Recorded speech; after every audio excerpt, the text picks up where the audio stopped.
Islamic resistance force ఏదైతే మొన్ననే దాడులకు పాల్పడినటువంటి ఉదంతం గుర్తుంది కదా మనకి, అమెరికా స్థావరాల మీద. దానికి ప్రతిగా అమెరికా సిరియా జోర్డానుల్లో ఉన్నటువంటి ఆయా సంస్థకి సంబంధించినటువంటి ఆయుధాగారాల మీద పెద్ద ఎత్తున దాడికి పాల్పడిందన్న సంగతి కూడా గుర్తుంది కదా మనకి.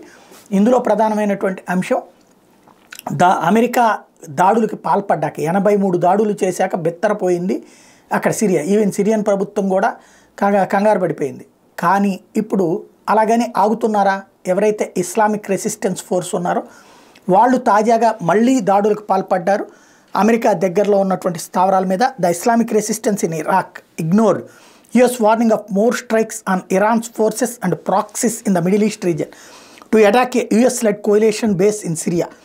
5 fighters from the Syrian Democratic Forces were killed in the overnight drone attack on the Al Omar oil field.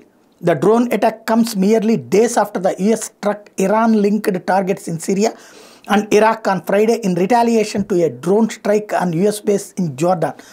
The left 3 soldiers dead. ఇది ఓవరాల్గా తాజాగా జరిగినటువంటి దాడిలో మొత్తం 8 మంది చనిపోయారు. 5 అక్కడ కాపలా కాస్తున్న వాళ్ళు, 3 సైన్యంకి సంబంధించినటువంటి వాళ్ళు.